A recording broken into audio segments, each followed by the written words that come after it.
ನೀವು ಹೊಸದಾಗಿ ಬಿಸ್ನೆಸ್ ಶುರು ಮಾಡಬೇಕಾ ಅಥವಾ ಲೈಫ್ನಲ್ಲಿ ದೊಡ್ಡ ಮಟ್ಟದ ಯಶಸ್ಸು ಸಾಧಿಸಬೇಕಾ? ಹಾಗಾದ್ರೆ ಈ ಒಂದು ಮಾತನ್ನ ಚೆನ್ನಾಗಿ ನೆನ್ಪಿಟ್ಕೊಳ್ಳಿ. ಮುಂದಿನ ಬಿಲ್ ಗೇಟ್ಸ್ ಹೊಸದಾಗಿ ಆಪರೇಟಿಂಗ್ ಸಿಸ್ಟಮ್ ಕಂಡುಹಿಡಿಯೋದಿಲ್ಲ. ಮುಂದಿನ ಮಾರ್ಕ್ ಜುಕರ್ಬರ್ಗ್ ಮತ್ತೊಂದು ಸೋಷಿಯಲ್ ಮೀಡಿಯಾ ಮಾಡೋದಿಲ್ಲ.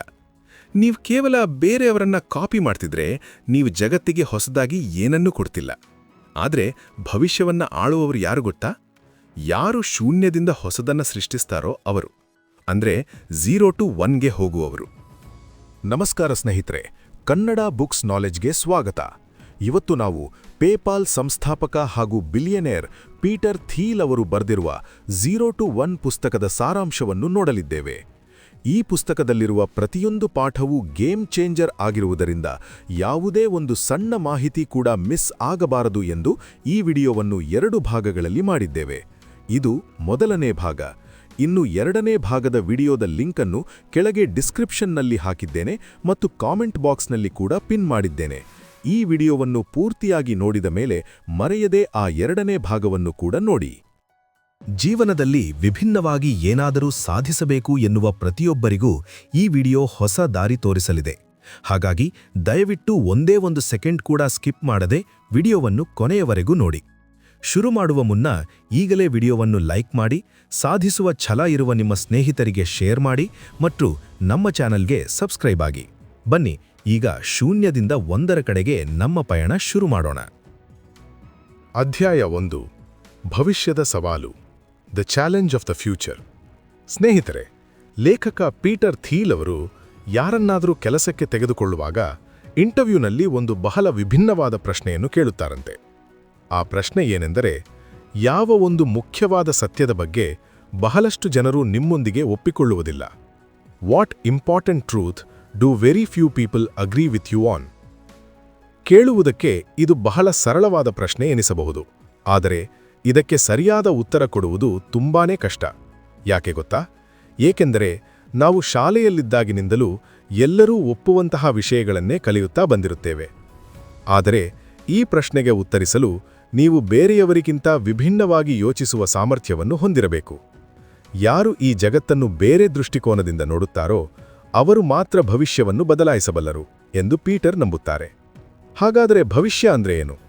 ಭವಿಷ್ಯ ಅಂದ್ರೆ ಕೇವಲ ಮುಂಬರುವ ವರ್ಷಗಳಲ್ಲ. ಭವಿಷ್ಯ ಅಂದ್ರೆ ಇವತ್ತಿಗಿಂತ ಭಿನ್ನವಾಗಿರುವ ಹೊಸ ತಂತ್ರಜ್ಞಾನ ಮತ್ತು ಹೊಸ ಆವಿಷ್ಕಾರಗಳಿರುವ ಒಂದು ಸಮಯ. ಈ ಪುಸ್ತಕದ ಮೂಲಭೂತ ಕಾನ್ಸೆಪ್ಟ್ ಅನ್ನು ಲೇಖಕರು ಇಲ್ಲಿಯೇ ವಿವರಿಸುತ್ತಾರೆ. ಗಮನವಿಟ್ಟು ಕೇಳಿ. ಜಗತ್ತಿನಲ್ಲಿ ಪ್ರಗತಿ ಅಥವಾ ಡೆವಲಪ್ಮೆಂಟ್ ಆಗುವುದು 2 ರೀತಿಗಳಲ್ಲಿ. ಮೊದಲನೆಯದು ಹಾರಿಜಾಂಟಲ್ ಪ್ರೋಗ್ರೆಸ್ ಅಥವಾ ಅಡ್ಡಲಾದ ಪ್ರಗತಿ ಅಥವಾ ಜಾಗತೀಕರಣ, ಗ್ಲೋಬಲೈಸೇಷನ್. ಇದರ ಅರ್ಥ ಈಗಾಗಲೇ ಕೆಲಸ ಮಾಡುತ್ತಿರುವ ಒಂದು ವಸ್ತುವನ್ನು ಕಾಪಿ ಮಾಡುವುದು ಮತ್ತು ಅದನ್ನು ಹೆಚ್ಚು ಜನರಿಗೆ ತಲುಪಿಸುವುದು, ಅಂದರೆ 1ರಿಂದ N ಕಡೆಗೆ ಹೋಗುವುದು. ಉದಾಹರಣೆಗೆ, ನಿಮ್ಮ ಬಳಿ ಒಂದು ಹಳೆಯ ಕಾಲದ ಟೈಪ್ರೈಟರ್ ಇದೆ ಎಂದು ಇಟ್ಟುಕೊಳ್ಳೋಣ. ಆ ಟೈಪ್ರೈಟರ್ ಅನ್ನು ನೋಡಿ ಅದೇ ತರಹದ 100 ಹೊಸ ಟೈಪ್ರೈಟರ್ಗಳನ್ನು ತಯಾರಿಸಿದರೆ ಅದು 1ರಿಂದ Nಗೆ ಹೋದಂತೆ. ಜಗತ್ತಿನಲ್ಲಿ ಚೀನಾ ದೇಶ ಮಾಡುತ್ತಿರುವುದು ಇದನ್ನೇ. ಬೇರೆ ದೇಶದವರು ಕಂಡುಹಿಡಿದಿದ್ದನ್ನು ಕಾಪಿ ಮಾಡಿ ಅಗ್ಗದ ಬೆಲೆಯಲ್ಲಿ ಪ್ರಪಂಚದಾದ್ಯಂತ ಮಾರುವುದು. ಎರಡನೆಯದು ವರ್ಟಿಕಲ್ ಪ್ರೋಗ್ರೆಸ್, ಅಂದರೆ ಲಂಬವಾದ ಪ್ರಗತಿ ಅಥವಾ ತಂತ್ರಜ್ಞಾನ, ಟೆಕ್ನಾಲಜಿ. ಇದರರ್ಥ ಜಗತ್ತಿನಲ್ಲಿ ಇದುವರೆಗೂ ಇಲ್ಲದ ಒಂದು ಹೊಸ ವಸ್ತುವನ್ನು, ಹೊಸ ಐಡಿಯಾವನ್ನು ಸೃಷ್ಟಿ ಮಾಡುವುದು, ಅಂದರೆ ಶೂನ್ಯದಿಂದ 1ರ ಕಡೆಗೆ ಹೋಗುವುದು. ಉದಾಹರಣೆಗೆ, ನೀವು ಅದೇ ಟೈಪ್ರೈಟರನ್ನು ಇಟ್ಟುಕೊಂಡು ಅದಕ್ಕಿಂತ ಅಡ್ವಾನ್ಸ್ ಆಗಿರುವ ಕಂಪ್ಯೂಟರ್ ಅಥವಾ ವರ್ಡ್ ಪ್ರೊಸೆಸರ್ ಅನ್ನು ಕಂಡುಹಿಡಿದರೆ ಅದು 0ಯಿಂದ 1ಕ್ಕೆ ಹೋದಂತೆ. ಇದು ಸಂಪೂರ್ಣ ಹೊಸ ಆವಿಷ್ಕಾರ. ಈಗ ನಿಮಗೊಂದು ಪ್ರಶ್ನೆ ಬರಬಹುದು, ನಾವ್ಯಾಕೆ 0ಯಿಂದ 1ಗೆ ಹೋಗಬೇಕು? ಇರುವ ವಸ್ತುಗಳನ್ನೇ ಎಲ್ಲರಿಗೂ ಹಂಚಿದ್ರೆ ಸಾಲದಾ? ಖಂಡಿತ ಸಾಲದು.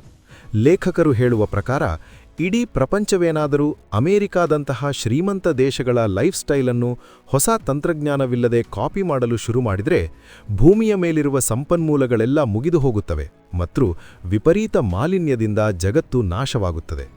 ಆದ್ದರಿಂದ ಕೇವಲ ಜಾಗತೀಕರಣದಿಂದ, ಅಂದರೆ ಗ್ಲೋಬಲೈಸೇಷನ್ನಿಂದ ಭವಿಷ್ಯವನ್ನು ಕಟ್ಟಲು ಸಾಧ್ಯವಿಲ್ಲ. ನಮಗೆ ಹೊಸ ತಂತ್ರಜ್ಞಾನದ ಅವಶ್ಯಕತೆ ಇದೆ. ಶೂನ್ಯದಿಂದ ಹೊಸದನ್ನು ಸೃಷ್ಟಿಸುವ ಜನರ ಅವಶ್ಯಕತೆ ಇದೆ. ಹಾಗಾದರೆ ಈ ಹೊಸ ಆವಿಷ್ಕಾರಗಳನ್ನು ಯಾರು ಮಾಡ್ತಾರೆ? ಸರ್ಕಾರಗಳು ಮಾಡ್ತವಾ? ಅಥವಾ ದೊಡ್ಡ ದೊಡ್ಡ ಕಾರ್ಪೊರೇಟ್ ಕಂಪನಿಗಳು ಮಾಡ್ತವಾ? ಇಲ್ಲ. ದೊಡ್ಡ ದೊಡ್ಡ ಕಂಪನಿಗಳಲ್ಲಿ ಹೊಸ ಬದಲಾವಣೆ ತರುವುದು ಕಷ್ಟ, ಏಕೆಂದರೆ ಅಲ್ಲಿ ರಿಸ್ಕ್ ತೆಗೆದುಕೊಳ್ಳಲು ಯಾರೂ ತಯಾರಿರುವುದಿಲ್ಲ.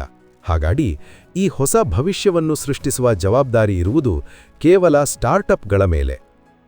ಒಂದು ಸ್ಟಾರ್ಟಪ್ ಅಂದರೆ ಜಗತ್ತನ್ನು ಬದಲಾಯಿಸುವ ಒಂದು ಹೊಸ ಐಡಿಯಾವನ್ನು ನಂಬಿ ಒಟ್ಟಾಗಿ ಕೆಲಸ ಮಾಡಲು ಸಿದ್ಧವಿರುವ ಕೆಲವು ಜನರ ಗುಂಪು. ನೀವು ಹೊಸದಾಗಿ ಏನಾದರೂ ಸಾಧಿಸಬೇಕು ಅಂದರೆ ನೀವು ಹಳೆಯ ನಿಯಮಗಳನ್ನು ಮುರಿದು ಹೊಸದಾಗಿ ಯೋಚಿಸಬೇಕು. ಇದೇ 1ನೇ ಅಧ್ಯಾಯದ ಸಂಪೂರ್ಣ ಸಾರಾಂಶ. ನೀವು ಯಶಸ್ವಿಯಾಗಬೇಕಾದರೆ ಇತರರನ್ನು ಕಾಪಿ ಮಾಡುವುದನ್ನು ಬಿಟ್ಟು ನಿಮ್ಮದೇ ಆದ ಹೊಸ ಹಾದಿಯನ್ನು ಸೃಷ್ಟಿಸಿಕೊಳ್ಳಬೇಕು. ಅಧ್ಯಾಯ 2. 1999ರ ಹಾಗೆ ಪಾರ್ಟಿ ಮಾಡಿ. Party like it's 1999. ಸ್ನೇಹಿತರೆ, ನಾವು ಭವಿಷ್ಯವನ್ನು ಸರಿಯಾಗಿ ಅರ್ಥಮಾಡಿಕೊಳ್ಳಬೇಕು ಅಂದರೆ ಮೊದಲು ನಮ್ಮ ಗತಕಾಲದಲ್ಲಿ ನಡೆದ ಕೆಲವು ತಪ್ಪುಗಳ ಕಡೆ ಹಿಂತಿರುಗಿ ನೋಡಬೇಕು. 1990ರ ದಶಕದ ಕೊನೆಯಲ್ಲಿ, ಅಂದರೆ ಇಂಟರ್ನೆಟ್ ಹೊಸದಾಗಿ ಪ್ರಪಂಚಕ್ಕೆ ಪರಿಚಯವಾಗುತ್ತಿದ್ದ ಸಮಯದಲ್ಲಿ ಏನಾಯಿತು ಗೊತ್ತಾ? ಇಂಟರ್ನೆಟ್ ಎನ್ನುವುದು ಒಂದು ಮ್ಯಾಜಿಕ್ ತರಹ ಜನರಿಗೆ ಅನಿಸಲು ಶುರುವಾಯಿತು. ಯಾರು ಬೇಕಾದರೂ ಒಂದು ಕಂಪ್ಯೂಟರ್ ಇಟ್ಟುಕೊಂಡು ತಮ್ಮ ಕಂಪನಿಯ ಹೆಸರಿನ ಮುಂದೆ .com ಅಂತ ಹಾಕಿಕೊಂಡರೆ ಸಾಕು, ರಾತ್ರೋರಾತ್ರಿ ಕೋಟ್ಯಾಧಿಪತಿಗಳಾಗಬಹುದು ಎನ್ನುವ ಭ್ರಮೆ ಎಲ್ಲೆಡೆ ಹುಟ್ಟಿಕೊಂಡಿತು. ಇದನ್ನೇ ಆರ್ಥಿಕ ಜಗತ್ತಿನಲ್ಲಿ .com ಬಬಲ್ ಅಂತ ಕರೆಯುತ್ತಾರೆ.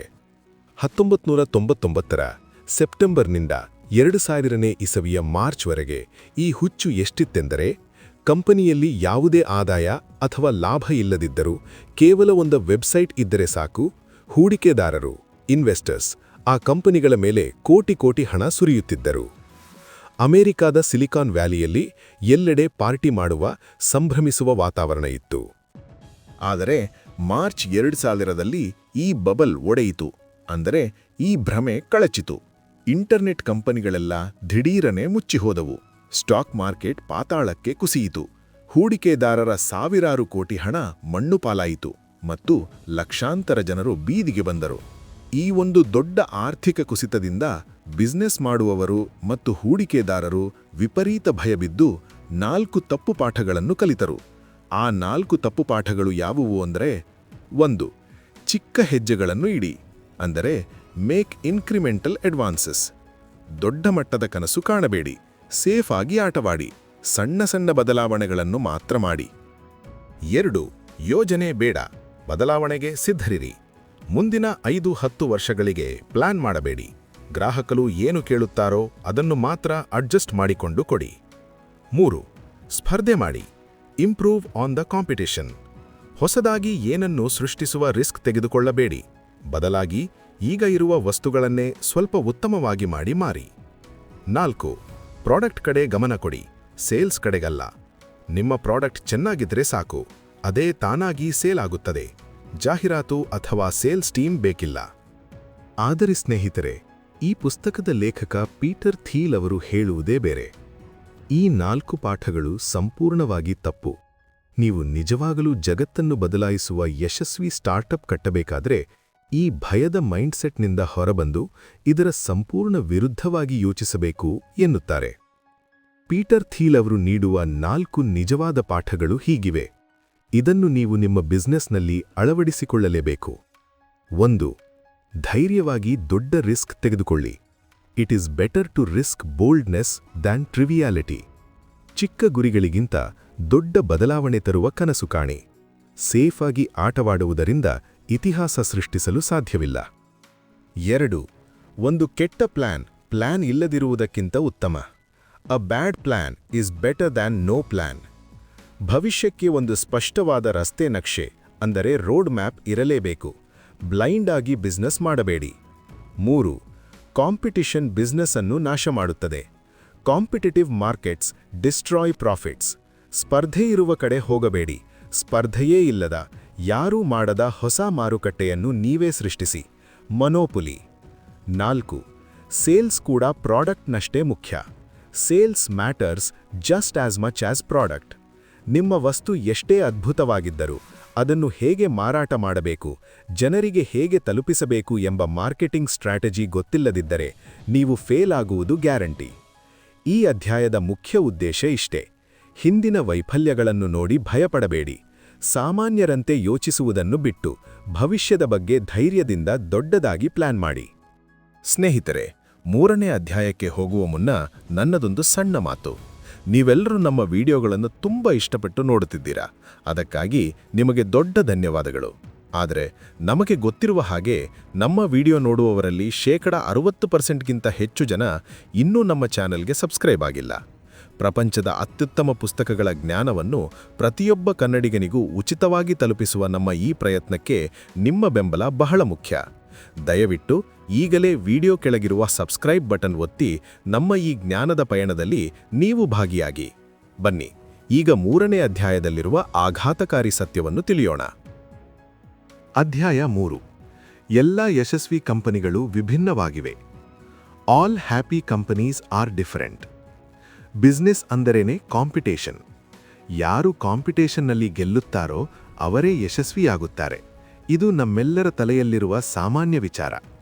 ಆದರೆ ಪೀಟರ್ ಥೀಲ್ ಅವರು ಈ ಅಧ್ಯಾಯದಲ್ಲಿ ಒಂದು ಆಘಾತಕಾರಿ ಸತ್ಯವನ್ನು ಬಿಚ್ಚಿಡುತ್ತಾರೆ. ಬಂಡವಾಳಶಾಹಿ ವ್ಯವಸ್ಥೆ, ಕ್ಯಾಪಿಟಲಿಸಂ ಮತ್ತು ಕಾಂಪಿಟೇಷನ್ ಇವೆರಡೂ ಒಂದಕ್ಕೊಂದು ವಿರುದ್ಧವಾದವು. ಹೌದು, ನೀವು ಸರಿಯಾಗಿಯೇ ಕೇಳಿದಿರಿ. ಕಾಂಪಿಟೇಷನ್ ಇದ್ದರೆ ಅಲ್ಲಿ ದೊಡ್ಡ ಮಟ್ಟದ ಲಾಭ ಇರುವುದಿಲ್ಲ. ಇದನ್ನು ಅರ್ಥಮಾಡಿಕೊಳ್ಳಲು ಲೇಖಕರು 2 ರೀತಿಯ ಬಿಸ್ನೆಸ್ ಮಾಡೆಲ್ಗಳನ್ನು ನಮ್ಮ ಮುಂದೆ ಇಡುತ್ತಾರೆ. 1. ಪರಿಪೂರ್ಣ ಪೈಪೋಟಿ, ಪರ್ಫೆಕ್ಟ್ ಕಾಂಪಿಟಿಷನ್. ನೀವೊಂದು ಹೊಸ ಹೋಟೆಲ್ ಅಥವಾ ರೆಸ್ಟೋರೆಂಟ್ ಓಪನ್ ಮಾಡಿದ್ದೀರಾ ಎಂದು ಕಲ್ಪಿಸಿಕೊಳ್ಳಿ. ನಿಮ್ಮ ಸುತ್ತಮುತ್ತ ಅದೇ ರೀತಿಯ 10 ಹೋಟೆಲ್ಗಳಿವೆ. ನೀವು ಊಟಕ್ಕೆ 100 ರೂಪಾಯಿ ಬೆಲೆ ಇಟ್ಟರೆ ಪಕ್ಕದವನು 90 ರೂಪಾಯಿಗೆ ಕೊಡುತ್ತಾನೆ. ಗ್ರಾಹಕರನ್ನು ಸೆಳೆಯಲು ನೀವು ಬೆಲೆ ಕಡಿಮೆ ಮಾಡಲೇಬೇಕು. ಇಲ್ಲಿ ಕಾಂಪಿಟಿಷನ್ ಎಷ್ಟಿರುತ್ತವೆ ಎಂದರೆ ಪ್ರತಿದಿನ ಬದುಕಿ ಉಳಿಯುವುದೇ ಸರ್ವೈವಲ್ ಒಂದು ದೊಡ್ಡ ಹೋರಾಟವಾಗುತ್ತದೆ. ನಿಮ್ಮ ಲಾಭಾಂಶ, ಪ್ರಾಫಿಟ್ ಮಾರ್ಜಿನ್ 0 ಹತ್ತಿರ ಬರುತ್ತದೆ. ನೀವು ನಿಮ್ಮ ಉದ್ಯೋಗಿಗಳಿಗೆ ಒಳ್ಳೆಯ ಸಂಬಳ ಕೊಡಲು ಅಥವಾ ಭವಿಷ್ಯಕ್ಕಾಗಿ ಹೊಸದೇನಾದರೂ ಮಾಡಲು ನಿಮ್ಮ ಬಳಿ ಹಣವೇ ಉಳಿಯುವುದಿಲ್ಲ. ಪ್ರಪಂಚದ ಬಹುಪಾಲು ಬಿಸ್ನೆಸ್ಗಳು ಇರುವುದು ಇದೇ ಸ್ಥಿತಿಯಲ್ಲಿ. 2. ಏಕಸ್ವಾಮ್ಯ, ಮೊನೋಪಲಿ. ಇದಕ್ಕೆ ಅತ್ಯುತ್ತಮ ಉದಾಹರಣೆ ಗೂಗಲ್.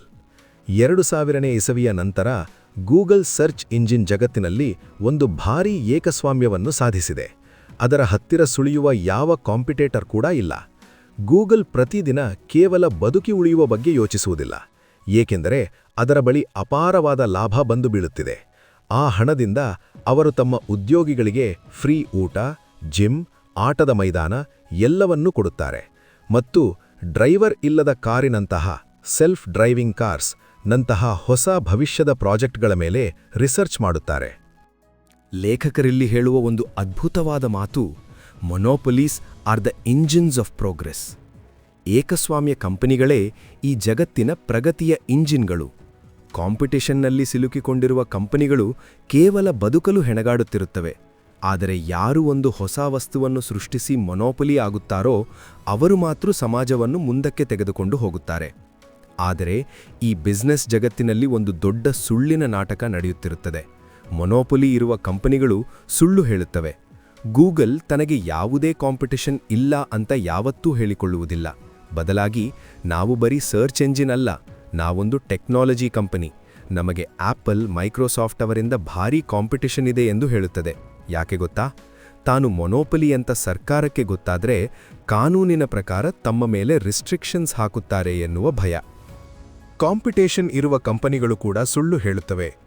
ನೀವು ಹೊಸದಾಗಿ ಒಂದು ಕಾಫಿ ಶಾಪ್ ಓಪನ್ ಮಾಡಿದರೆ ಇನ್ವೆಸ್ಟರ್ಸ್ಗೆ ನಮ್ಮದು ಮಾಮೂಲಿ ಕಾಫಿ ಶಾಪ್ ಅಲ್ಲ, ನಮ್ಮ ಅಜ್ಜಿಯ ರೆಸಿಪಿಯಿಂದ ಮಾಡುವ ವಿಶೇಷವಾದ ಕಾಫಿ, ನಮಗೆ ಯಾರೂ ಸಾಟಿಯಿಲ್ಲ ಎಂದು ಸುಳ್ಳು ಹೇಳುತ್ತೀರಿ. ಇಲ್ಲಿ ನೀವು ಕಾಂಪಿಟೇಷನ್ ಇದ್ದರೂ ಅದು ಇಲ್ಲವೆಂಬಂತೆ ಬಿಂಬಿಸಿ ಹಣ ಪಡೆಯಲು ನೋಡುತ್ತೀರಿ. ಆದ್ದರಿಂದ ಪೀಟರ್ ಥೀಲ್ ಅವರು ಈ ಅಧ್ಯಾಯದ ಮೂಲಕ ನಮಗೆ ಕೊಡುವ ಅಂತಿಮ ಪಾಠ ಇಷ್ಟೇ: ನೀವು ಬಿಸ್ನೆಸ್ ಶುರು ಮಾಡುವುದಾದರೆ ಕಾಂಪಿಟೇಷನ್ ಇರುವ ಜಾಗಕ್ಕೆ ಹೋಗಬೇಡಿ. ಬದಲಾಗಿ ನೀವು ಮಾತ್ರ ಅತ್ಯುತ್ತಮವಾಗಿ ಮಾಡಬಲ್ಲ, ಬೇರೆ ಯಾರಿಗೂ ಮಾಡಲು ಸಾಧ್ಯವಾಗದಂತಹ ಒಂದು ಹೊಸ ಮಾರುಕಟ್ಟೆಯನ್ನು ಸೃಷ್ಟಿಸಿ. ಎಲ್ಲ ಯಶಸ್ವಿ ಕಂಪನಿಗಳು, ಹ್ಯಾಪಿ ಕಂಪನಿಗಳು ಯಶಸ್ವಿಯಾಗಿರುವುದು ಅವರು ಏನೋ ಒಂದು ವಿಭಿನ್ನವಾದದ್ದನ್ನು ಮಾಡಿ ಮೊನೋಪೊಲಿ ಸಾಧಿಸಿರುವುದರಿಂದ ಮಾತ್ರ. ಅಧ್ಯಾಯ 4. ಸ್ಪರ್ಧೆಯ ಸಿದ್ಧಾಂತ. ಸ್ನೇಹಿತರೆ, ನಾವೆಲ್ಲರೂ ಸ್ಪರ್ಧೆ ಅಥವಾ ಕಾಂಪಿಟಿಷನ್ ಎನ್ನುವುದನ್ನು ಬಹಳ ಒಳ್ಳೆಯ ವಿಷಯ ಎಂದು ನಂಬಿಕೊಂಡು ಬೆಳೆದಿದ್ದೇವೆ. ಕಾಂಪಿಟಿಷನ್ ಇದ್ದರೆ ಮಾತ್ರ ನಾವು ಬೆಳೆಯಲು ಸಾಧ್ಯ ಎಂದು ಎಲ್ಲರೂ ಹೇಳುತ್ತಾರೆ. ಆದರೆ ಪೀಟರ್ ಥೀಲ್ ಅವರು ಈ 4ನೇ ಅಧ್ಯಾಯದಲ್ಲಿ ಸ್ಪರ್ಧೆ ಎನ್ನುವುದು ಒಂದು ರೋಗ ಅಥವಾ ಮನುಷ್ಯನ ತಲೆಗೆ ತುಂಬಿರುವ ಒಂದು ಮೈಂಡ್ ವಾಶ್ ಎಂದು ವಾದಿಸುತ್ತಾರೆ. ಇದಕ್ಕೆ ಕಾರಣವನ್ನು ಅವರು ನಮ್ಮ ಶಿಕ್ಷಣ ವ್ಯವಸ್ಥೆಯಿಂದಲೇ ಶುರು ಮಾಡುತ್ತಾರೆ. ಶಾಲೆಯಲ್ಲಿದ್ದಾಗ ನಾವೇನು ಮಾಡುತ್ತೇವೆ? ಒಂದೇ ಸಿಲೆಬಸ್, ಒಂದೇ ತರಗತಿ, ಪಕ್ಕದಲ್ಲಿ ಕೂತಿರುವ ವಿದ್ಯಾರ್ಥಿಗಿಂತ ನಾನು 1 ಮಾರ್ಕ್ಸ್ ಹೆಚ್ಚು ತೆಗೆಯಬೇಕು ಎನ್ನುವ ಹುಚ್ಚು ಸ್ಪರ್ಧೆ. ಅಲ್ಲಿ ನಮಗೆ ಹೊಸದಾಗಿ ಏನನ್ನೂ ಕಲಿಯುವ ಉದ್ದೇಶವಿರುವುದಿಲ್ಲ. ಕೇವಲ ಪಕ್ಕದವನಿಗಿಂತ ಮುಂದೆ ಹೋಗಬೇಕು ಎನ್ನುವ ಹಠವಿರುತ್ತದೆ. ಇದೇ ಮೈಂಡ್ಸೆಟ್ ಅನ್ನು ನಾವು ದೊಡ್ಡವರಾದ ಮೇಲೂ ಬಿಸ್ನೆಸ್ನಲ್ಲಿ ಮುಂದುವರಿಸುತ್ತೇವೆ. ಲೇಖಕರು ಈ ಕಾಂಪಿಟಿಷನ್ ಬಗ್ಗೆ ವಿವರಿಸಲು ಇಬ್ಬರು ಮಹಾನ್ ವ್ಯಕ್ತಿಗಳ ಸಿದ್ಧಾಂತಗಳನ್ನು ಹೋಲಿಕೆ ಮಾಡುತ್ತಾರೆ. 1. ಕಾರ್ಲ್ ಮಾರ್ಕ್ಸ್ ಅವರ ಸಿದ್ಧಾಂತ. ಜನರ ನಡುವೆ ಜಗಳ ಅಥವಾ ಸ್ಪರ್ಧೆ ಯಾಕೆ ಬರುತ್ತದೆ ಎಂದರೆ ಅವರು ಬೇರೆ ಬೇರೆ ಗುಂಪಿಗೆ ಸೇರಿದವರಾಗಿರುತ್ತಾರೆ. ಉದಾಹರಣೆಗೆ ಬಡವರು ಮತ್ತು ಶ್ರೀಮಂತರ ನಡುವಿನ ಹೋರಾಟ. 2. ವಿಲಿಯಂ ಶೇಕ್ಸ್ಪಿಯರ್ ಅವರ ಸಿದ್ಧಾಂತ. ಜನರ ನಡುವೆ ಜಗಳ ಯಾಕೆ ಬರುತ್ತದೆ ಅಂದರೆ ಅವರು ಒಬ್ಬರಿಗೊಬ್ಬರು ಸಂಪೂರ್ಣವಾಗಿ ಒಂದೇ ತರಹ ಇರುತ್ತಾರೆ. ಶೇಕ್ಸ್ಪಿಯರ್ ಅವರ ಫೇಮಸ್ ನಾಟಕ ರೋಮಿಯೋ ಜೂಲಿಯೆಟ್ನಲ್ಲಿ ಬರುವ 2 ಕುಟುಂಬಗಳ ಅಂದರೆ ಮಾಂಟೆಗ್ಯೂಸ್ ಆ್ಯಂಡ್ ಕ್ಯಾಪ್ಯುಲೆಟ್ಸ್ ನಡುವೆ ಯಾವುದೇ ದೊಡ್ಡ ವ್ಯತ್ಯಾಸವಿರುವುದಿಲ್ಲ. ಆದರೂ ಅವರು ಬದ್ಧ ವೈರಿಗಳಂತೆ ಬಡಿದಾಡುತ್ತಾರೆ. ಪೀಟರ್ ಥೀಲ್ ಹೇಳುವ ಪ್ರಕಾರ ಬಿಸ್ನೆಸ್ ಜಗತ್ತಿನಲ್ಲಿ ನಡೆಯುವುದು ಈ ಶೇಕ್ಸ್ಪಿಯರ್ ಅವರ ಸಿದ್ಧಾಂತವೇ. 2 ಕಂಪನಿಗಳು ಒಂದೇ ತರಹದ ಪ್ರಾಡಕ್ಟ್ ಇಟ್ಟುಕೊಂಡು ಕೇವಲ ಇಗೋಗಾಗಿ ಬಡಿದಾಡುತ್ತವೆ. ಅವರು ತಮ್ಮ ಕಾಂಪಿಟೇಟರನ್ನು ಸೋಲಿಸುವ ಹುಚ್ಚಿನಲ್ಲಿ ಅಸಲಿ ಗುರಿಯನ್ನೇ ಮರೆತುಬಿಡುತ್ತಾರೆ. ಗೂಗಲ್ ಮತ್ತು ಮೈಕ್ರೋಸಾಫ್ಟ್ ನಡುವೆ ನಡೆದ ಕಾಂಪಿಟೇಷನ್ನಿಂದಾಗಿ ಅವರಿಬ್ಬರೂ ಆಪಲ್ ಕಂಪನಿ ತಮ್ಮನ್ನು ಹಿಂದಿಕ್ಕಿ ಬೆಳೆದದ್ದನ್ನು ಗಮನಿಸಲೇ ಇಲ್ಲ. ಇದಕ್ಕೆ ಒಂದು ಅತ್ಯುತ್ತಮ ನೈಜ ಉದಾಹರಣೆಯನ್ನು ಲೇಖಕರು ತಮ್ಮ ಸ್ವಂತ ಜೀವನದಿಂದಲೇ ಕೊಡುತ್ತಾರೆ. 1999ರ ಸಮಯದಲ್ಲಿ ಪೀಟರ್ ಥೀಲ್ ಅವರ ಕಂಪನಿಯಾದ ಕಾನ್ಫಿನಿಟಿ, ಪೇಪಾಲ್ನ ಹಳೆಯ ಹೆಸರು, ಇಂಟರ್ನೆಟ್ ಮೂಲಕ ಹಣ ಕಳುಹಿಸುವ ಹೊಸ ತಂತ್ರಜ್ಞಾನವನ್ನು ಪರಿಚಯಿಸಿತ್ತು. ಅದೇ ಸಮಯದಲ್ಲಿ ಅವರ ಆಫೀಸ್ನಿಂದ ಕೇವಲ ಒಂದೇ ಒಂದು ರಸ್ತೆಯ ಆಚೆ X.com ಎನ್ನುವ ಮತ್ತೊಂದು ಕಂಪನಿಯಿತ್ತು. ಆ ಕಂಪನಿಯ ಮಾಲೀಕ ಯಾರು ಗೊತ್ತಾ? ಇವತ್ತಿನ ಪ್ರಪಂಚದ ಅತಿ ಶ್ರೀಮಂತ ವ್ಯಕ್ತಿ ಎಲಾನ್ ಮಸ್ಕ್. ಪೀಟರ್ ಥೀಲ್ ಮತ್ತು ಎಲಾನ್ ಮಸ್ಕ್ ಇಬ್ಬರ ಪ್ರಾಡಕ್ಟ್ ಕೂಡ ಒಂದೇ ಆಗಿತ್ತು. ಇವರಿಬ್ಬರ ನಡುವೆ ಎಷ್ಟೊಂದು ಭಾರೀ ಕಾಂಪಿಟಿಷನ್ ಶುರುವಾಯಿತು ಎಂದರೆ ಇಬ್ಬರು ತಮ್ಮ ಕಾಂಪಿಟೇಟರನ್ನು ಸೋಲಿಸಲು ದಿನದ 24 ಗಂಟೆ ಕೆಲಸ ಮಾಡಲು ಶುರು ಮಾಡಿದರು. ತಮ್ಮದೇ ಹಣವನ್ನು ಸುಟ್ಟು ಕಾಂಪಿಟೇಟರನ್ನು ಮುಗಿಸಲು ಪ್ಲಾನ್ ಮಾಡಿದರು. ಆ ಸಮಯದಲ್ಲಿ .com ಬಬಲ್ ಒಡೆಯುವ ಹಂತದಲ್ಲಿತ್ತು. ಇಬ್ಬರಿಗೂ ಅರ್ಥವಾಯಿತು, ಹೀಗೆಯೇ ಕಾಂಪಿಟೀಷನ್ ಮಾಡಿಕೊಂಡು ಬಡಿದಾಡಿದರೆ ಇಬ್ಬರ ಕಂಪನಿಗಳು ಕೂಡ ನಾಶವಾಗುವುದು ಗ್ಯಾರಂಟಿ. ಆಗ 2000ನೇ ಇಸವಿಯ ಮಾರ್ಚ್ ತಿಂಗಳಲ್ಲಿ ಪೀಟರ್ ಥೀಲ್ ಮತ್ತು ಎಲಾನ್ ಮಸ್ಕ್ ಇಬ್ಬರು ಒಂದು ಕೆಫೆಯಲ್ಲಿ ಭೇಟಿಯಾಗಿ ಜಗಳವಾಡುವುದನ್ನು ಬಿಟ್ಟು ತಮ್ಮಿಬ್ಬರ ಕಂಪನಿಗಳನ್ನು ವಿಲೀನಗೊಳಿಸಲು ನಿರ್ಧರಿಸಿದರು. ಆ 2 ಕಂಪನಿಗಳು ಸೇರಿ ಹುಟ್ಟಿಕೊಂಡಿದ್ದೇ ಇಂದಿನ ಪೇಪ್ಯಾಲ್. ಅಂದು ಅವರು ಈಗೋ ಬಿಟ್ಟು ಕಾಂಪಿಟೀಷನ್ ಅನ್ನು ನಿಲ್ಲಿಸಿ ಒಂದಾಗಿದ್ದರಿಂದ .com ಕುಸಿತದಿಂದ ಪಾರಾದರು ಮತ್ತು ಮುಂದೆ ಆ ಕಂಪನಿಯಲ್ಲಿದ್ದವರೆಲ್ಲರೂ ಬಿಲಿಯನೇರ್ಗಳಾದರು. ಆದ್ದರಿಂದ ಈ 4ನೇ ಅಧ್ಯಾಯದ ಅಂತಿಮ ಪಾಠ ಇಷ್ಟೇ: ಕಾಂಪಿಟೀಷನ್ ಎನ್ನುವುದು ವ್ಯಾಪಾರವನ್ನು ಬೆಳೆಸುವುದಿಲ್ಲ, ಬದಲಾಗಿ ಅದು ನಿಮ್ಮ ಲಾಭವನ್ನು, ನಿಮ್ಮ ನೆಮ್ಮದಿಯನ್ನು ಮತ್ತು ನಿಮ್ಮ ಭವಿಷ್ಯವನ್ನು ನಾಶ ಮಾಡುತ್ತದೆ. ನೀವು ನಿಮ್ಮ ಪ್ರತಿಸ್ಪರ್ಧಿಯನ್ನು ಸೋಲಿಸಲು ಸಾಧ್ಯವಾಗದಿದ್ದರೆ ಅವರ ಜೊತೆ ಕೈಜೋಡಿಸಿ, ಇಲ್ಲವಾದರೆ ಸ್ಪರ್ಧೆಯೇ ಇಲ್ಲದ ಹೊಸ ಮಾರುಕಟ್ಟೆಯನ್ನು ನೀವೇ ಸೃಷ್ಟಿಸಿ. ಅಧ್ಯಾಯ 5. ಲಾಸ್ಟ್ ಮೂವರ್ ಅಡ್ವಾಂಟೇಜ್ ಅಂದರೆ ಕೊನೆಯದಾಗಿ ಬರುವವನ ಲಾಭ. ಸ್ನೇಹಿತರೆ, ಬಿಸ್ನೆಸ್ ಜಗತ್ತಿನಲ್ಲಿ ಒಂದು ಫೇಮಸ್ ಡೈಲಾಗ್ ಇದೆ, ಫಸ್ಟ್ ಮೂವರ್ ಅಡ್ವಾಂಟೇಜ್. ಅಂದರೆ ಯಾರು ಮಾರುಕಟ್ಟೆಗೆ ಮೊದಲ ಬಾರಿಗೆ ಒಂದು ಹೊಸ ಪ್ರಾಡಕ್ಟ್ ಅನ್ನು ತರುತ್ತಾರೋ ಅವರು ಮಾತ್ರ ಗೆಲ್ಲುತ್ತಾರೆ ಎಂದು. ಆದರೆ ಪೀಟರ್ ಥೀಲ್ ಅವರು ಈ 5ನೇ ಅಧ್ಯಾಯದಲ್ಲಿ ಈ ಮಾತನ್ನು ಸಂಪೂರ್ಣವಾಗಿ ತಳ್ಳಿಹಾಕುತ್ತಾರೆ. ಅವರ ಪ್ರಕಾರ ಮೊದಲಿಗರಾಗುವುದಕ್ಕಿಂತ ಅಂದರೆ ಫಸ್ಟ್ ಮೂವರ್, ಆ ಮಾರುಕಟ್ಟೆಯಲ್ಲಿ ಕೊನೆಯವರಾಗುವುದು ಲಾಸ್ಟ್ ಮೂವರ್ ಬಹಳ ಮುಖ್ಯ. ಇದರ ಅರ್ಥ ಏನು? ಇದನ್ನು ಅರ್ಥ ಮಾಡಿಕೊಳ್ಳಲು ಮೊದಲು ನಾವು ಒಂದು ಕಂಪನಿಯ ಮೌಲ್ಯ, ವ್ಯಾಲ್ಯೂ ಹೇಗೆ ನಿರ್ಧಾರವಾಗುತ್ತದೆ ಎಂದು ತಿಳಿಯಬೇಕು. ಒಂದು ಕಂಪನಿಯ ನಿಜವಾದ ಮೌಲ್ಯ ಇರುವುದು ಇವತ್ತು ಅದು ಎಷ್ಟು ಲಾಭ ಮಾಡುತ್ತಿದೆ ಎಂಬುದರ ಮೇಲಲ್ಲ, ಬದಲಾಗಿ ಇನ್ನು 10 ಅಥವಾ 20 ವರ್ಷಗಳ ನಂತರ ಅದು ಎಷ್ಟು ಹಣವನ್ನು ಗಳಿಸುವ ಸಾಮರ್ಥ್ಯ ಹೊಂದಿದೆ ಎಂಬುದರ ಮೇಲೆ. ಉದಾಹರಣೆಗೆ 2013ರಲ್ಲಿ ನ್ಯೂಯಾರ್ಕ್ ಟೈಮ್ಸ್ ಪತ್ರಿಕಾ ಸಂಸ್ಥೆ ಟ್ವಿಟ್ಟರ್ಗಿಂತ ಎಷ್ಟೋ ಪಟ್ಟು ಹೆಚ್ಚು ಲಾಭ ಮಾಡುತ್ತಿತ್ತು. ಆದರೆ ಸ್ಟಾಕ್ ಮಾರ್ಕೆಟ್ನಲ್ಲಿ ಟ್ವಿಟ್ಟರ್ನ ಮೌಲ್ಯ, ವ್ಯಾಲ್ಯೂಯೇಷನ್ ನ್ಯೂಯಾರ್ಕ್ ಟೈಮ್ಸ್ಗಿಂತ 12 ಪಟ್ಟು ಹೆಚ್ಚಾಗಿತ್ತು. ಯಾಕೆ ಗೊತ್ತಾ? ಏಕೆಂದರೆ ನ್ಯೂಯಾರ್ಕ್ ಟೈಮ್ಸ್ನ ಭವಿಷ್ಯ ಮುಗಿಯುತ್ತಾ ಬಂದಿತ್ತು. ಆದರೆ ಟ್ವಿಟರ್ಗೆ ಮುಂದಿನ ಹಲವಾರು ದಶಕಗಳ ಕಾಲ ಹಣ ಮಾಡುವ ಭಾರೀ ಸಾಮರ್ಥ್ಯ, ಮೊನೊಪಲಿ ಇತ್ತು. ಹಾಗಾದರೆ ಇಂತಹ ದೀರ್ಘಕಾಲಿಕ ಏಕಸ್ವಾಮ್ಯವನ್ನು ಸಾಧಿಸುವ ಕಂಪನಿಗಳಿಗಿರುವ 4 ಪ್ರಮುಖ ಲಕ್ಷಣಗಳು ಯಾವುವು? ಲೇಖಕರು ಇಲ್ಲಿ 4 ಸೂತ್ರಗಳನ್ನು ನೀಡುತ್ತಾರೆ. 1. ಸ್ವಂತ ತಂತ್ರಜ್ಞಾನ, ಪ್ರೊಪ್ರೈಟರಿ ಟೆಕ್ನಾಲಜಿ. ನಿಮ್ಮ ಪ್ರಾಡಕ್ಟ್ ಅಥವಾ ತಂತ್ರಜ್ಞಾನ ಮಾರುಕಟ್ಟೆಯಲ್ಲಿರುವ ಬೇರೆಲ್ಲಾ ಪ್ರಾಡಕ್ಟ್ಗಳಿಗಿಂತ ಕನಿಷ್ಠ 10 ಪಟ್ಟು 10x ಉತ್ತಮವಾಗಿರಬೇಕು. ಕೇವಲ 20% ಅಥವಾ 30% ಉತ್ತಮವಾಗಿದ್ದರೆ ಸಾಲದು. ಜನರು ನಿಮ್ಮ ಪ್ರಾಡಕ್ಟ್ ಅನ್ನು ಖರೀದಿಸಲು ಆಸಕ್ತಿ ತೋರಿಸುವುದಿಲ್ಲ. ಉದಾಹರಣೆಗೆ, ಗೂಗಲ್ನ ಸರ್ಚ್ ಇಂಜಿನ್ ಅಲ್ಗಾರಿದಮ್ ಬೇರೆಲ್ಲಾ ಸರ್ಚ್ ಇಂಜಿನ್ಗಳಿಗಿಂತ 10 ಪಟ್ಟು ಫಾಸ್ಟ್ ಮತ್ತು ನಿಖರವಾಗಿತ್ತು. ಅಮೆಜಾನ್ ಶುರುವಾದಾಗ ಯಾವುದೇ ಫಿಸಿಕಲ್ ಬುಕ್ ಸ್ಟೋರ್ಗಿಂತ 10 ಪಟ್ಟು ಹೆಚ್ಚು ಪುಸ್ತಕಗಳು ಅವರ ವೆಬ್ಸೈಟ್ನಲ್ಲಿ ಸಿಗುತ್ತಿದ್ದವು. 2. Network effect. ಇದರರ್ಥ ಎಷ್ಟು ಹೆಚ್ಚು ಜನರು ನಿಮ್ಮ ಪ್ರಾಡಕ್ಟನ್ನು ಬಳಸುತ್ತಾರೋ ಅಷ್ಟು ನಿಮ್ಮ ಪ್ರಾಡಕ್ಟ್ನ ಮೌಲ್ಯ ಹೆಚ್ಚಾಗುತ್ತದೆ. ಉದಾಹರಣೆಗೆ ಫೇಸ್ಬುಕ್ ಅಥವಾ ವಾಟ್ಸ್ಆ್ಯಪ್. ನಿಮ್ಮೆಲ್ಲ ಸ್ನೇಹಿತರು ವಾಟ್ಸ್ಆ್ಯಪ್ನಲ್ಲಿದ್ದಾರೆ ಎನ್ನುವ ಒಂದೇ ಕಾರಣಕ್ಕೆ ನೀವು ವಾಟ್ಸ್ಆ್ಯಪ್ ಬಳಸುತ್ತೀರಿ ಹೊರತು ಅದರಲ್ಲಿರುವ ಫೀಚರ್ಸ್ ನೋಡಿಯಲ್ಲ. ಆದರೆ ಈ ನೆಟ್ವರ್ಕ್ ಎಫೆಕ್ಟ್ ಶುರುವಾಗಬೇಕಾದ್ರೆ ನಿಮ್ಮ ಪ್ರಾಡಕ್ಟ್ ಮೊದಲಿಗೆ ಒಂದು ಸಣ್ಣ ಗುಂಪಿನ ಜನರಿಗೆ, ಉದಾಹರಣೆಗೆ ಒಂದು ಕಾಲೇಜಿನ ವಿದ್ಯಾರ್ಥಿಗಳಿಗೆ ಬಹಳ ಉಪಯೋಗಕ್ಕೆ ಬರುವಂತಿರಬೇಕು. 3. ಆರ್ಥಿಕತೆಯ ಪ್ರಮಾಣ, ಇಕಾನಮೀಸ್ ಆಫ್ ಸ್ಕೇಲ್. ಒಂದು ಬಿಸ್ನೆಸ್ ದೊಡ್ಡದಾದಂತೆ ಅದರ ಖರ್ಚು, ಕಾಸ್ಟ್ ಕಡಿಮೆಯಾಗುತ್ತಾ ಹೋಗಬೇಕು.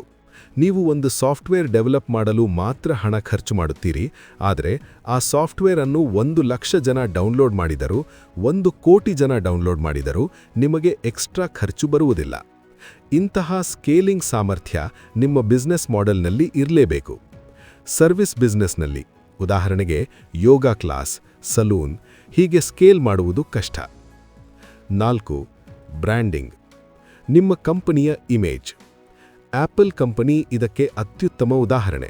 ಅವರ ಡಿಸೈನ್, ಅವರ ಸ್ಟೋರ್ಗಳು, ಪ್ರಾಡಕ್ಟ್ ಮೆಟೀರಿಯಲ್ ಎಲ್ಲವೂ ಸೇರಿ ಒಂದು ಸ್ಟ್ರಾಂಗ್ ಬ್ರ್ಯಾಂಡ್ ಅನ್ನು ಸೃಷ್ಟಿಸಿದೆ. ಆದರೆ ಕೇವಲ ಬ್ರ್ಯಾಂಡ್ ಇದ್ದು ಮೇಲಿನ 3 ಲಕ್ಷಣಗಳಿಲ್ಲದಿದ್ದರೆ ಬಿಸ್ನೆಸ್ ಫೇಲ್ ಆಗುತ್ತದೆ. ಈ 4 ಲಕ್ಷಣಗಳನ್ನು ಇಟ್ಟುಕೊಂಡು ಒಂದು ಮೊನೊಪೊಲಿ ಸಾಮ್ರಾಜ್ಯವನ್ನು ಕಟ್ಟುವುದು ಹೇಗೆ? ಲೇಖಕರು 3 ಸ್ಟೆಪ್ಗಳನ್ನು ಹೇಳುತ್ತಾರೆ. ಸ್ಟೆಪ್ 1. ಚಿಕ್ಕದಾಗಿ ಶುರು ಮಾಡಿ. Start small and monopolize. ಯಾವತ್ತೂ ಆರಂಭದಲ್ಲೇ ಇಡೀ ಪ್ರಪಂಚವನ್ನು ಗೆಲ್ಲುತ್ತೇನೆ ಎಂದು ಹೊರಡಬೇಡಿ. ಬದಲಾಗಿ ಯಾರೂ ಗಮನಿಸದ, ಕಾಂಪಿಟೇಷನ್ ಇಲ್ಲದ ಒಂದು ಚಿಕ್ಕ ಮಾರುಕಟ್ಟೆಯನ್ನು ಟಾರ್ಗೆಟ್ ಮಾಡಿ. ಅಮೆಜಾನ್ ಆರಂಭದಲ್ಲಿ ಬಟ್ಟೆ, ಎಲೆಕ್ಟ್ರಾನಿಕ್ಸ್ ಏನನ್ನೂ ಮಾರಲಿಲ್ಲ. ಕೇವಲ ಪುಸ್ತಕಗಳನ್ನು ಮಾತ್ರ ಮಾರಾಟ ಮಾಡಿ ಆ ಚಿಕ್ಕ ಮಾರುಕಟ್ಟೆಯಲ್ಲಿ ಮೊನೊಪೊಲಿ ಸಾಧಿಸಿತು. ಫೇಸ್ಬುಕ್ ಕೇವಲ ಹಾರ್ವರ್ಡ್ ಯೂನಿವರ್ಸಿಟಿಯ ವಿದ್ಯಾರ್ಥಿಗಳಿಗೆ ಮಾತ್ರ ಸೀಮಿತವಾಗಿತ್ತು. ಸ್ಟೆಪ್ 2. ನಿಧಾನವಾಗಿ ವಿಸ್ತರಿಸಿ. Scale up. ಪುಸ್ತಕದ ಮಾರುಕಟ್ಟೆಯನ್ನು ಗೆದ್ದ ಮೇಲೆ ಅಮೆಜಾನ್ ನಿಧಾನವಾಗಿ CD, ವಿಡಿಯೋ ಗೇಮ್ಸ್ ಕಡೆ ಮುಖ ಮಾಡಿತು. ಆಮೇಲೆ ಇಡೀ ಇ-ಕಾಮರ್ಸ್ ಅನ್ನು ಆಕ್ರಮಿಸಿಕೊಂಡಿತು. ಇದು ಸರಿಯಾದ ಕ್ರಮ. ಸ್ಟೆಪ್ 3. ಅನಗತ್ಯವಾಗಿ ಕೆಣಕಬೇಡಿ. Don't disrupt. ದೊಡ್ಡ ಕಂಪನಿಗಳನ್ನು ಎದುರು ಹಾಕಿಕೊಳ್ಳಬೇಡಿ. ಸೈಲೆಂಟ್ ಆಗಿ ನಿಮ್ಮ ಕೆಲಸ ಮಾಡಿಕೊಂಡು ನಿಮ್ಮ ಮಾರುಕಟ್ಟೆಯನ್ನು ವಿಸ್ತರಿಸಿಕೊಳ್ಳಿ. ಕೊನೆಯ ಮಾತು, ದ ಲಾಸ್ಟ್ ಮೂವರ್ ಅಡ್ವಾಂಟೇಜ್. ಮಾರುಕಟ್ಟೆಗೆ ಮೊದಲನೆಯವರಾಗಿ ಬರುವುದು ಮುಖ್ಯವಲ್ಲ. ಗೂಗಲ್ ಜಗತ್ತಿನ ಮೊದಲ ಸರ್ಚ್ ಇಂಜಿನ್ ಆಗಿರಲಿಲ್ಲ. ಫೇಸ್ಬುಕ್ ಮೊದಲ ಸೋಷಿಯಲ್ ಮೀಡಿಯಾ ಆಗಿರಲಿಲ್ಲ. ಆದರೆ ಅವರು ಮಾಡಿದ್ದೇನು? ಆಯಾ ಮಾರುಕಟ್ಟೆಗೆ ಬಂದು ತಮ್ಮ ತಂತ್ರಜ್ಞಾನವನ್ನು 10 ಪಟ್ಟು ಉತ್ತಮಗೊಳಿಸಿ ಬೇರೆ ಯಾವ ಕಂಪನಿಯೂ ಅವರ ಹತ್ತಿರಕ್ಕೂ ಬರಲಾರದಷ್ಟು ಎತ್ತರಕ್ಕೆ ಬೆಳೆದು ಲಾಸ್ಟ್ ಮೂವರ್ ಆದರು. ಅಂದರೆ ಅವರ ನಂತರ ಆ ಜಾಗಕ್ಕೆ ಬರುವ ಧೈರ್ಯವನ್ನು ಬೇರೆ ಯಾರೂ ಮಾಡಲಿಲ್ಲ. ನೀವು ಭವಿಷ್ಯವನ್ನು ಆಳಬೇಕಾದರೆ ನೀವು ಒಂದು ಹೊಸ ಮಾರುಕಟ್ಟೆಯಲ್ಲಿ ಕೊನೆಯವರಾಗಿ ಉಳಿಯಬೇಕು. ಇದೇ ಲಾಸ್ಟ್ ಮೂವರ್ ಅಡ್ವಾಂಟೇಜ್. ಅಧ್ಯಾಯ 6. ನೀವು ಲಾಟರಿ ಟಿಕೆಟ್ ಅಲ್ಲ. You are not a lottery ticket. ಸ್ನೇಹಿತರೆ, ಯಾರಾದರೂ ಒಬ್ಬ ವ್ಯಕ್ತಿ ಲೈಫ್ನಲ್ಲಿ ದೊಡ್ಡ ಮಟ್ಟದ ಯಶಸ್ಸು ಸಾಧಿಸಿದರೆ ನಾವೆಲ್ಲರೂ ಸಾಮಾನ್ಯವಾಗಿ ಹೇಳುವ ಮೊದಲ ಮಾತೇನು ಗೊತ್ತಾ? ಅವನಿಗೆ ಲಕ್ಕಿತ್ತು ಗುರು, ಅದೃಷ್ಟ ಚೆನ್ನಾಗಿತ್ತು, ಅದಕ್ಕೆ ಬೆಳೆದ ಅಂತ. ಬಿಲ್ ಗೇಟ್ಸ್, ಮಾರ್ಕ್ ಜುಕರ್ಬರ್ಗ್ ಯಶಸ್ಸಿಗೂ ಅದೃಷ್ಟವೇ ಕಾರಣ ಎಂದು ಬಹಳಷ್ಟು ಜನ ನಂಬುತ್ತಾರೆ. ಯಶಸ್ಸು ಎನ್ನುವುದು ಒಂದು ಲಾಟರಿ ಟಿಕೆಟ್ ಇದ್ದ ಹಾಗೆ, ಅದು ಯಾರಿಗಾದರೂ ಒಲಿಯಬಹುದು ಎಂದುಕೊಳ್ಳುತ್ತಾರೆ. ಆದರೆ ಪೀಟರ್ ಥೀಲ್ ಅವರು ಈ ಅಧ್ಯಾಯದಲ್ಲಿ ಒಂದು ನೇರವಾದ ಪ್ರಶ್ನೆಯನ್ನು ಕೇಳುತ್ತಾರೆ.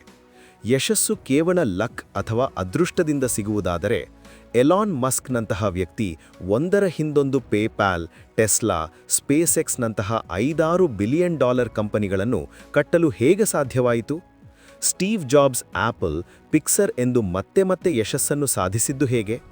ಒಬ್ಬ ವ್ಯಕ್ತಿಗೆ ಲಾಟರಿ ಟಿಕೆಟ್ ಪದೇ ಪದೇ ಹೊಡೆಯಲು ಸಾಧ್ಯವೇ? ಖಂಡಿತ ಇಲ್ಲ.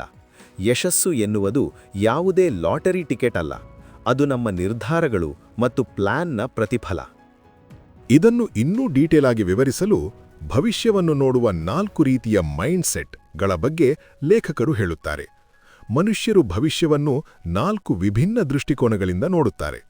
1. ನಿರ್ದಿಷ್ಟ ಆಶಾವಾದ, ಅಂದರೆ ನನ್ನ ಭವಿಷ್ಯ ಬಹಳ ಚೆನ್ನಾಗಿರುತ್ತದೆ ಮತ್ತು ಅದನ್ನು ನಾನೇ ನನ್ನ ಕೈಯಾರೆ ನಿರ್ಮಿಸುತ್ತೇನೆ ಎನ್ನುವ ಸ್ಪಷ್ಟವಾದ ಪ್ಲಾನ್ ಹೊಂದಿರುವುದು. 1950ರಿಂದ 1970ರ ದಶಕದ ಅಮೆರಿಕ ಇದಕ್ಕೆ ಅತ್ಯುತ್ತಮ ಉದಾಹರಣೆ. ಆ ಸಮಯದಲ್ಲಿ ಅವರು ಅಪೋಲೋ ಮಿಷನ್ ಮೂಲಕ ಚಂದ್ರನ ಮೇಲೆ ಕಾಲಿಟ್ಟರು, ಜಗತ್ತಿನ ಅತಿದೊಡ್ಡ ಸೇತುವೆಗಳನ್ನು ಕಟ್ಟಿದರು. ಅವರ ಬಳಿ ಒಂದು ಸ್ಪಷ್ಟವಾದ ವಿನ್ಯಾಸ ಮತ್ತು ಪ್ಲಾನ್ ಇತ್ತು. 2. ಅನಿರ್ದಿಷ್ಟ ಆಶಾವಾದ, ಅಂದರೆ ಭವಿಷ್ಯ ಚೆನ್ನಾಗಿರುತ್ತದೆ ಎಂದು ನಂಬುವುದು, ಆದರೆ ಅದನ್ನು ಹೇಗೆ ನಿರ್ಮಿಸಬೇಕು ಎನ್ನುವ ಪ್ಲಾನ್ ಇಲ್ಲದಿರುವುದು. ಇಂದಿನ ದಿನಗಳಲ್ಲಿ ಬಹಳಷ್ಟು ಜನ ಇದೇ ಕೆಟಗರಿಯಲ್ಲಿ ಬರುತ್ತಾರೆ. ಮುಂದೆ ಏನೋ ಒಳ್ಳೆಯದಾಗುತ್ತದೆ ಎಂದು ಸುಮ್ಮನೆ ಕಾಯುತ್ತಿರುತ್ತಾರೆ ಹೊರತು ಅದಕ್ಕಾಗಿ ಯಾವುದೇ ಸ್ಪಷ್ಟ ಹೆಜ್ಜೆಗಳನ್ನು ಇಡುವುದಿಲ್ಲ. ಇಂದಿನ ಅಮೆರಿಕ ಕೂಡ ಇದೇ ಸ್ಥಿತಿಯಲ್ಲಿದೆ.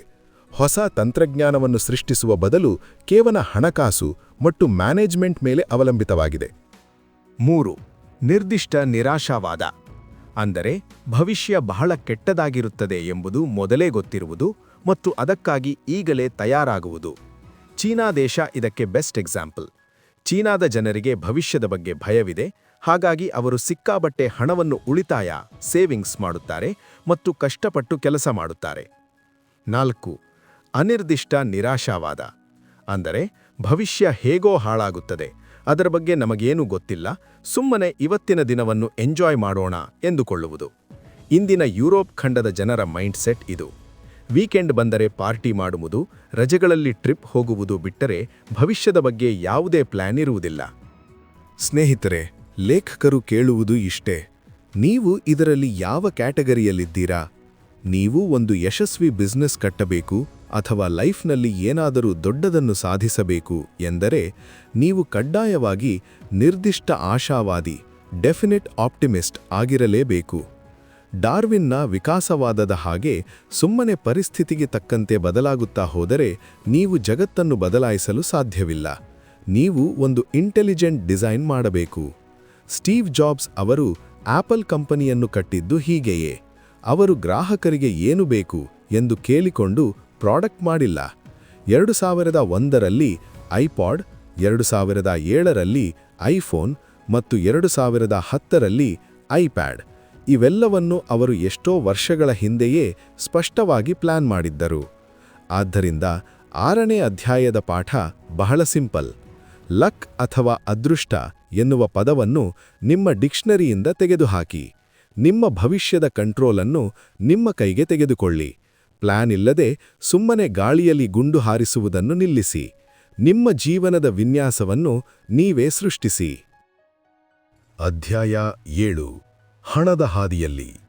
Follow the money.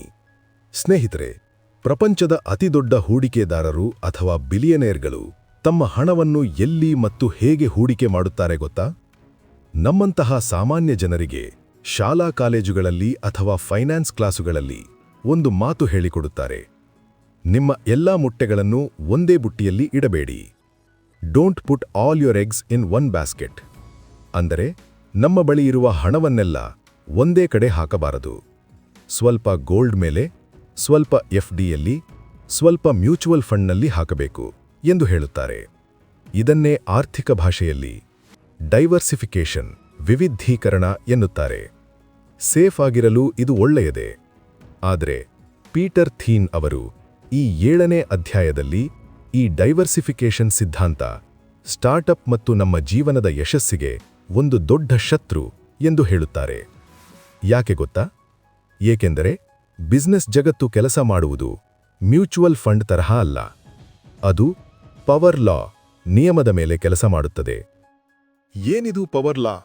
ನೀವೆಲ್ಲರೂ 80-20 ನಿಯಮದ ಪರೇಟೋ ಪ್ರಿನ್ಸಿಪಲ್ ಬಗ್ಗೆ ಕೇಳಿರಬಹುದು. ಜಗತ್ತಿನ 80% ಸಂಪತ್ತು 20% ಜನರ ಬಳಿ ಇದೆ. ನಮ್ಮ 80% ರಿಸಲ್ಟ್ ನಮ್ಮ 20% ಕೆಲಸದಿಂದ ಬರುತ್ತದೆ ಎನ್ನುವುದು ಇದರ ಅರ್ಥ.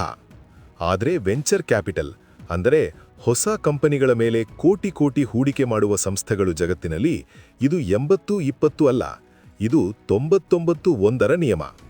ವೆಂಚರ್ ಕ್ಯಾಪಿಟಲಿಸ್ಟ್ಗಳು ಹೇಗೆ ಯೋಚಿಸ್ತಾರೆ ಗೊತ್ತಾ?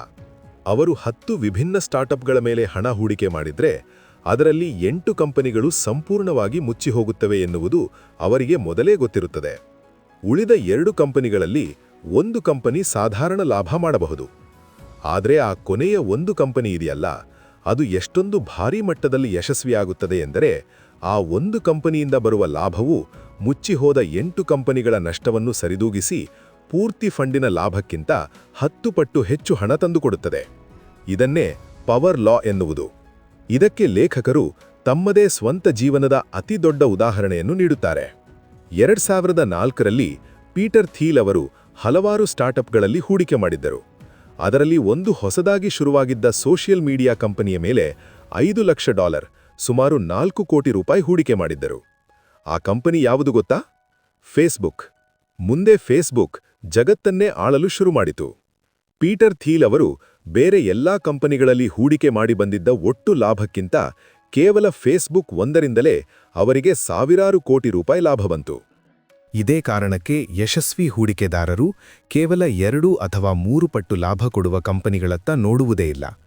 ಯಾವ ಕಂಪನಿ ಭವಿಷ್ಯದಲ್ಲಿ 100 ಪಟ್ಟು ಅಥವಾ 1000 ಪಟ್ಟು ಲಾಭ ಕೊಟ್ಟು ಮೊನೋಪೊಲಿ ಆಗಬಲ್ಲದೋ ಅಂತಹುದರ ಮೇಲೆ ಮಾತ್ರ ಕಣ್ಣಿಡುತ್ತಾರೆ. ಹಾಗಾದರೆ ಈ ಅಧ್ಯಾಯದಿಂದ ನಾವು ಕಲಿಯಬೇಕಾದ ಪಾಠವೇನು? ಈ ಪವರ್ ಲಾ ಕೇವಲ ಇನ್ವೆಸ್ಟರ್ಸ್ಗೆ ಮಾತ್ರವಲ್ಲ, ನಿಮ್ಮೆಲ್ಲರ ಜೀವನಕ್ಕೂ ಅನ್ವಯಿಸುತ್ತದೆ. ಲೇಖಕರು ಹೇಳುವ ಒಂದು ಅದ್ಭುತವಾದ ಮಾತು: you are not a lottery ticket and you are not a mutual fund. ಅಂದರೆ ನೀವು ಒಂದು ಲಾಟರಿ ಟಿಕೆಟ್ ಅಲ್ಲ ಮತ್ತು ನೀವು ಒಂದು ಮ್ಯೂಚುವಲ್ ಫಂಡ್ ಕೂಡ ಅಲ್ಲ. ನಮ್ಮ ಜೀವನದಲ್ಲಿ ನಾವು ಮಾಡುವ ಅತಿದೊಡ್ಡ ತಪ್ಪು ಎಂದರೆ ನಾವೇ ಒಂದು ಮ್ಯೂಚುವಲ್ ಫಂಡ್ ಎನ್ನುವ ಹಾಗೆ ನಮ್ಮ ಲೈಫನ್ನು ಡೈವರ್ಸಿಫೈ ಮಾಡಲು ಹೋಗುವುದು. ಅಂದರೆ ಡಿಗ್ರಿ ಮಾಡುತ್ತೇವೆ, ಜೊತೆಗೆ ಕಂಪ್ಯೂಟರ್ ಕ್ಲಾಸಿಗೆ ಹೋಗುತ್ತೇವೆ, ಸ್ವಲ್ಪ ಮ್ಯೂಸಿಕ್ ಕಲಿಯುತ್ತೇವೆ, ಬ್ಯಾಂಕ್ ಎಕ್ಸಾಮ್ಗೂ ಓದುತ್ತೇವೆ, ಜೊತೆಗೆ ಒಂದು ಯೂಟ್ಯೂಬ್ ಚಾನೆಲ್ ಕೂಡ ಓಪನ್ ಮಾಡ್ತೀವಿ. ಯಾವುದಾದರೂ ಒಂದರಲ್ಲಿ ಕ್ಲಿಕ್ ಆಗಬಹುದು ಎನ್ನುವ ಮೈಂಡ್ಸೆಟ್ ನಮ್ಮದು.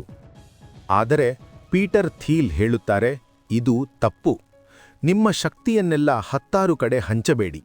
ನೀವು ಭವಿಷ್ಯದಲ್ಲಿ ಅತಿ ದೊಡ್ಡ ಯಶಸ್ಸು ಸಾಧಿಸಬೇಕು ಎಂದರೆ ನಿಮ್ಮ ಇಡೀ ಜೀವನದ ಅತಿ ದೊಡ್ಡ ಮೌಲ್ಯವನ್ನು ವ್ಯಾಲ್ಯೂ ತಂದುಕೊಡುವ ಆ ಒಂದು ಕೆಲಸ ಯಾವುದು ಎಂದು ಹುಡುಕಿ.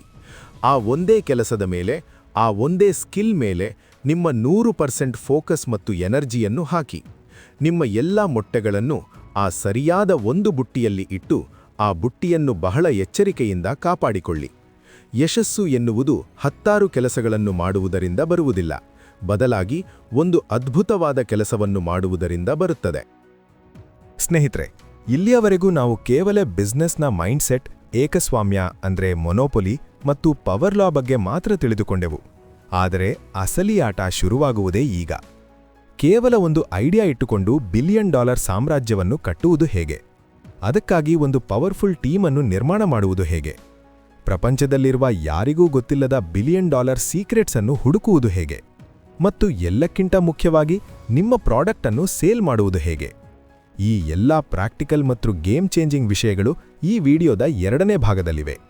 ನೀವು ಈ ವಿಡಿಯೋವನ್ನು ಇಲ್ಲಿಯವರೆಗೂ ನೋಡಿದ್ದೀರಿ ಅಂದರೆ ನಿಮಗೆ ಲೈಫ್ನಲ್ಲಿ ಏನಾದರೂ ದೊಡ್ಡದನ್ನು ಸಾಧಿಸುವ ಛಲ ಖಂಡಿತ ಇದೆ ಎಂದರ್ಥ.